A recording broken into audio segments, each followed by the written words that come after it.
Hello everyone, welcome back to Tactics Test Tuesday, and this week we're going free at the back.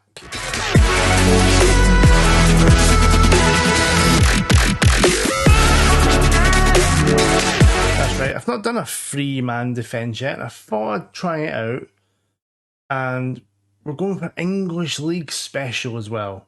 So let's look at the tactic. Here we go. This is what I've named the Shadow the Libero, because as you will see in the centre of the free, we're using the Libero. Fuck it, why not? I'll explain why in a second. We've also got a Shadow Striker. We've got a few interesting roles. It's an interesting shape. Let me explain to you why. So, we're going to push the two centre backs, are going to push out wide. We've got the Segundo Volante and the Anchorman.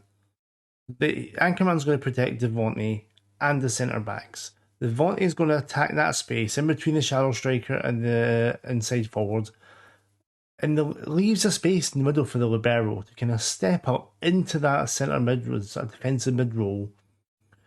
And we'll see if it adds some stability. Does it take stability away? I've then used the wing back on the right to protect that Volante side a little bit. And we've also got the inside forward, so he's going to come inside. There's some space to attack down the channel as well. On the left, we've gone for the straight winger on support. He's going to like to pick balls out. Isn't going to hit the byline as much, so you're not going to get overexposed on that side, hopefully. Got the Shadow Striker, who's going to use that space in between the sort of the box and the anchor. And we've got the advanced forward. I tried a complete forward as well. It didn't quite work. So we're going with the advanced forward, good old advanced forward. So I will go through the instructions player by player, and you can see what we're using, and we'll go from there. Got Superkeeper on defend with take fewer risks. We've got centre back on defend, take fewer risks and stay wider. The Libero, the other centre back, again, fewer risks and stay wider. Wing back on support with cross more often, dribble less, shoot less often and stay wider.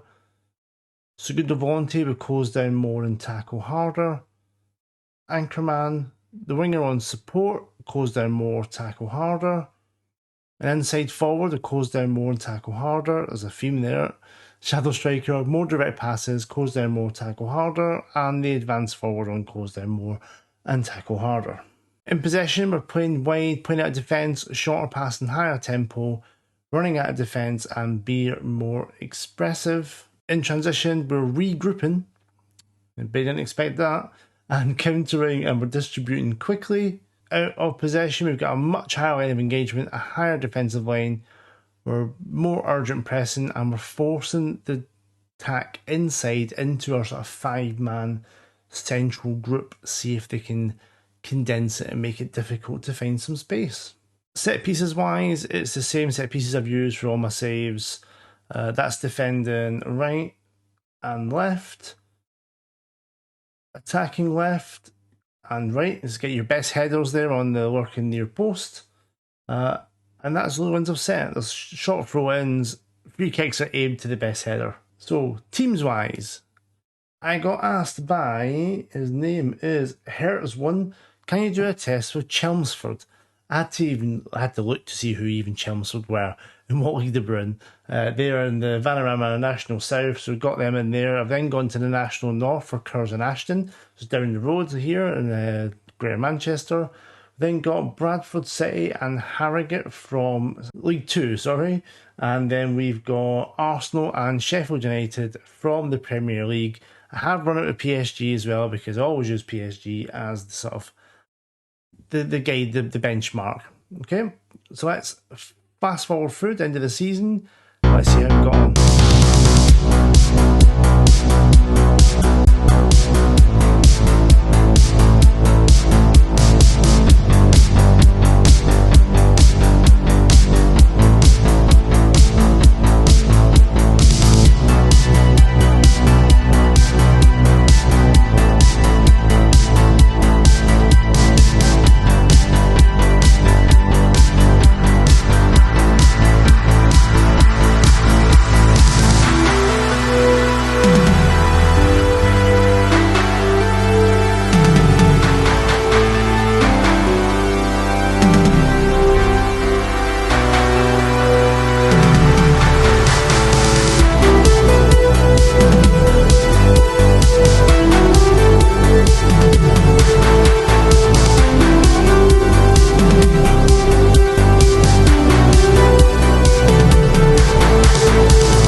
may notice so we were on Chelmsford. We've gone to the end of the season, and this is not Chelmsford.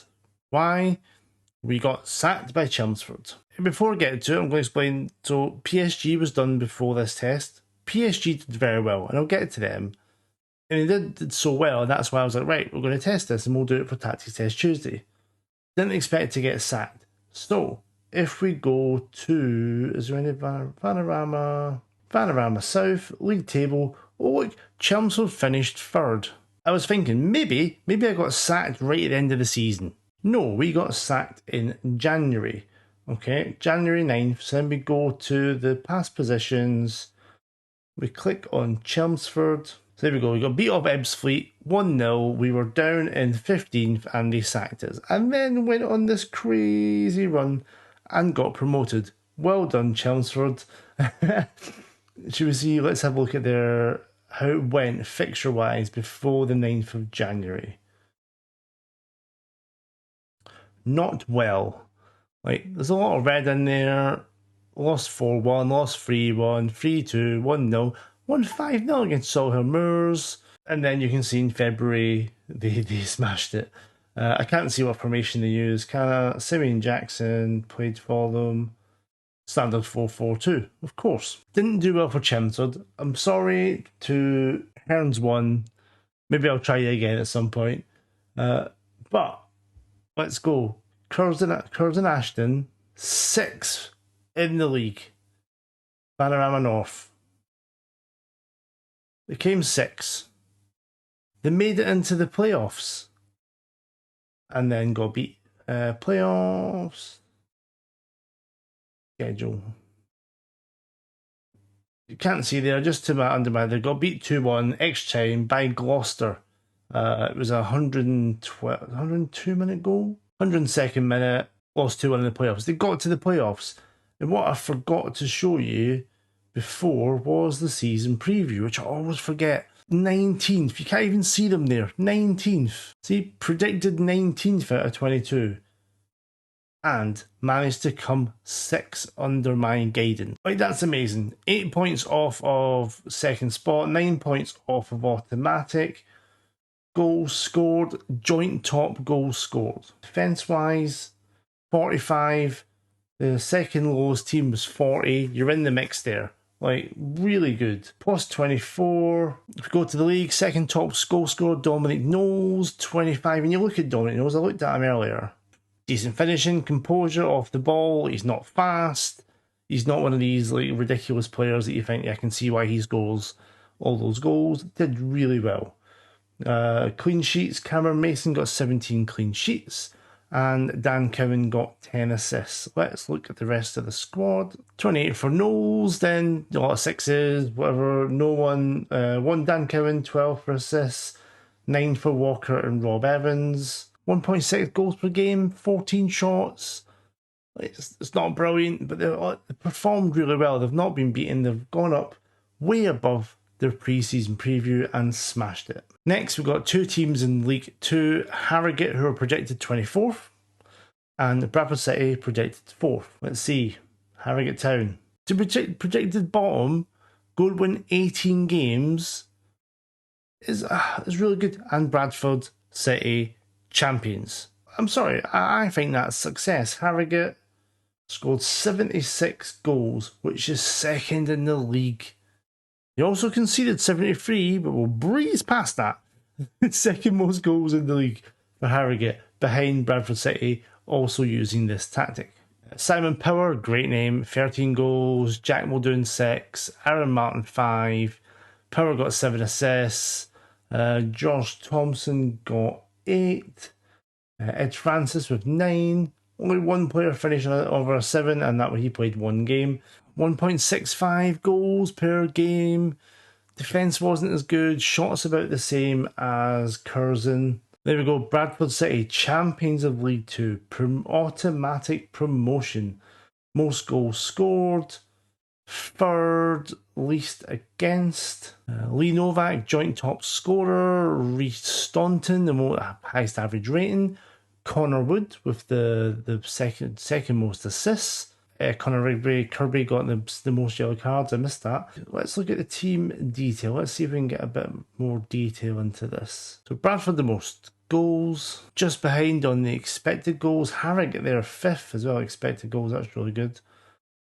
Not a lot of crosses there. Pass completion highest by 2%. Harrogate on 82 as well. Clear cut chances, Harrogate and Bolton up there in the top 5. Shots for Bradford 6. Most fouled team, most dribbles made, most dribbles per game. And there you go, Bradford and Harrogate had the highest average possession. Squad-wise, 28 goals for Lee Novak, 17 for Billy Clark, 7 for Charles Vernon, 13 assists for Connor Wood, 9 for Gareth Evans, and Rhys Staunton was 7.29, your highest average rating. Again, you're around just at 13 shots, 1.6 goals per game, expected goals and a better defence. So you still need some good players. Maybe it's how many teams have 3 good centre backs and 2 DMs and a Segundo Volante? Like, they seem all well suited. Now to the Premier League, where Sheffield United, who went down in real life, predicted 15th. Arsenal predicted 6th. God, they would take that right now, wouldn't they? And there we go. Sheffield United 12th and Arsenal 5th. They have made the Europa League and Sheffield United stayed up. Look at the goals scored. Arsenal on 60, Sheffield United on 54, one more than Chelsea. Defensively, Arsenal conceded 39, which is Premier League. It's like 1 for 1 is really good. Not so good Sheffield United. Okay. Lys Mousset with 14 goals. Sander Berge with 4. Billy Sharp with 9. McGoldrick with 10. Assists wise, 8's your best. God, that's the lowest. 11 shots per game. That's the lowest we've seen. 1.42 is about normal. Defensively, not great from Sheffield United. And on to Arsenal, 23 goals for Aubameyang, and then it's 6s and 5s and 4s, and yeah, maybe there's a lack of support from midfield. That's maybe an issue. Assist-wise, Bukayo Saka with 13, then Reece Nelson with 9, Odegaard with 7, Bellerin with 7, highest average rating. Odegaard 7.9, Gunduzi's not there. Saka 7.17. Everyone's about the same, 13 shots, 1 point between 3 and 6 goals per game. Defensively a bit better from Arsenal. Let me show you PSG, and this is what I wanted to show you. I was at top of league on, great. I did do a formation test the other day where PSG came second. Champions League winners 2-1 over Man City in extra time. Trophy de Champions, and then they lost out in the French Cup, but fine. And it just seemed to work with them. Maybe they've got the players that suit it, but conceded 14 goals in 38 games. Scored 86. It wasn't even the highest scores, but 14 conceded is ridiculous. And yeah, like Mbappe didn't score loads. He got 22, but Icardi played as the advanced forward. Mbappe played as the inside forward. And he still got 22 and 12. Neymar 16 and 14. Like, those numbers there. Florenzi with 10 assists. 2.26 goals per game is better. Only 15 shots though. Like, the shots is the issue, I think. It's you're not getting volume. And this game relies on volume. So there we have it. So, playing over Libero and a Segundo Volante, and PSG only conceded 14 goals. There's something in this. I think there's something in this. Maybe you lack something from that centre mid area. Maybe the shadow striker's not the best option. This could be tweaked with. I think those 5 really solid.